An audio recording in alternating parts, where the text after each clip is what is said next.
Welcome back to my YouTube channel. आज की video में हम डिस्कस करेंगे 25 जुलाई के दिन निफ्टी 50 किस किस लेवल पे कामकाज कर सकती है। इंट्राडे के लिए हमारा निफ्टी 50 में ट्रेडिंग सेटअप क्या रहना चाहिए। सबसे पहले मैं आपको वन डे के चार्ट के ऊपर ले चलता हूँ निफ्टी 50 के, जहाँ से आपको एक बात क्लियर होती होगी कि मार्केट ने हमें एक काफ़ी बड़ा मूवमेंट अप ट्रेंड में दे दिया है। एक बात आपको और भी पता होगी कि मार्केट कभी भी एक लाइन में हमें मूव नहीं देती कि एक ही स्ट्रेट लाइन में वो ऊपर को जा रही है, एक ही स्ट्रेट लाइन में वो नीचे को आ रही है। मार्केट हो चाहे वो कोई स्टॉक हो, वो हमेशा जिग जैग मोशन में काम करते हैं। तो जहाँ पे भी हम ये लॉजिक लगा सकते हैं कि मार्केट ने अभी एक स्ट्रेट लाइन में मूव दिया है, तो जहाँ से मार्केट जिग जैग मोशन को फॉलो कर सकती है। इसका मतलब क्या हुआ कि जहाँ से मार्केट निफ्टी 50 रिवर्सल ले सकती है, क्योंकि मार्केट ऑलरेडी हमें एक बहुत बड़ा मूव अप साइड को दे चुकी है। तो जहाँ पे आपको एक और बात क्लियर करना चाहता हूँ कि जो आज की मार्केट की क्लोजिंग की कैंडल है, उसने कल की जो मार्केट की कैंडल की क्लोजिंग थी उससे नीचे क्लोजिंग दी है। जी एक बहुत ही बड़ा सिग्नल है हमारे लिए कि मार्केट में जहाँ से कंसोलिडेशन हो सकती है, जहाँ मार्केट नीचे को मूव एक बड़ा दे सकती है।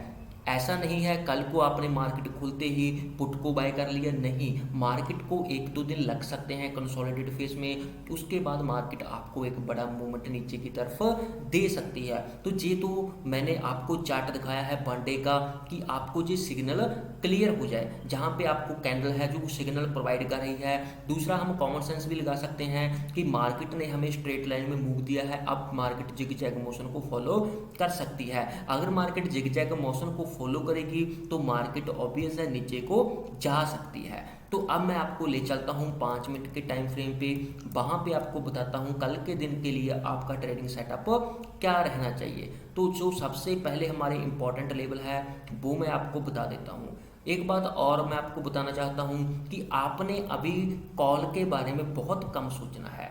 कम सोचने का मतलब क्या है, आपने अपना ज़्यादातर जो फोकस है वो पुट की तरफ रखना है, क्योंकि मैंने आपको ऑलरेडी वन डे के चार्ट के ऊपर दिखा दिया है मार्केट हमें काफ़ी बुलिश मूवमेंट दे चुकी है, अब मार्केट कंसोलिडेट हो सकती है। तो उसके बेस पे आपने पुट की तरफ ज़्यादा ध्यान रखना है। सिर्फ 20 से लेके 30% तक आपने कॉल के ऊपर फोकस करना है। अगर मार्केट हमारे इन तीन लेवल को टच करती है, जे वाला लेवल हो गया पहला, दूसरा जे वाला, तीसरा जे वाला, और टच करने के बाद इन लेवल्स का ब्रेकआउट देती है, तो उसके बाद ही हम कॉल के बारे में सोचेंगे। जी कौन सा लेवल है मैं आपको दिखा भी देता हूँ। जे लेवल है 19,770 का।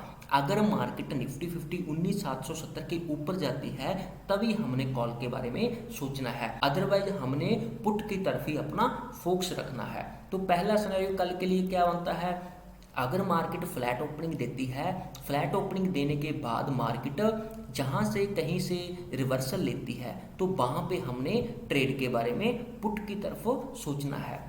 जहाँ से लेके आपने जे वाला मूव कैप्चर करने की कोशिश नहीं करनी, क्योंकि आपको पता है कि जे वाली स्ट्रॉन्ग रेसिस्टेंस है मार्केट के लिए। तो अगर मार्केट आपको जहाँ कहीं पे नज़र आती है तो आपने पुट की तरफ बैठ लेना है। तो दूसरा सिनेरियो बनता है, अगर मार्केट कल गैप अप ओपनिंग देती है तो भी हम पुट के बारे में ही सोचेंगे। क्यों? क्योंकि जहाँ पे आपको एक स्ट्रॉन्ग रेजिस्टेंस दिख रही है, अगर मार्केट कल जहाँ पे कहीं ओपनिंग देती है उसके बाद मार्केट इस लाइन को टच करती है, तो वहाँ पे आप पुट के बारे में फिर से सोच सकते हो और मार्केट आपको एक अच्छा मूवमेंट नीचे की तरफ दे सकती है। तीसरा सिनेरियो हमारा बनता है, अगर मार्केट गैप डाउन ओपनिंग देती है तो भी I am interested in put. But जहाँ पे आपने एक चीज़ का ध्यान रखना है कि अगर मार्केट गैप डाउन ओपनिंग देती है तो वहाँ पे अपने क्वांटिटी को कम कर देना है।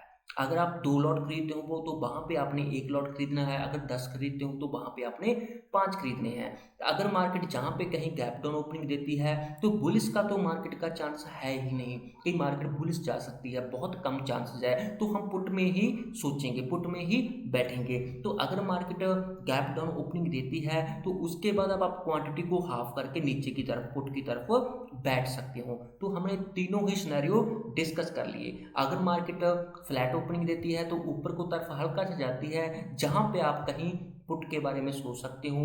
जे वाला मूव आपने कैप्चर करने की कोशिश नहीं करनी। अगर मार्केट फ्लैट ओपनिंग देने के बाद जे वाली लाइन को ब्रेक करके नीचे को तरफ जाती है तो भी हमने पुट में बैठना है। अगर मार्केट गैप अप ओपनिंग देती है, जहां पे आपको मार्केट कहीं भी मिलती है इस लेवल के आसपास, तो भी आपने पुट की तरफ ही अपने ट्रेड को बनाना है। तो ये था आज का हमारा वीडियो जिसमें हमने सभी सिनेरियो डिस्कस किए कल के लिए। Thank you.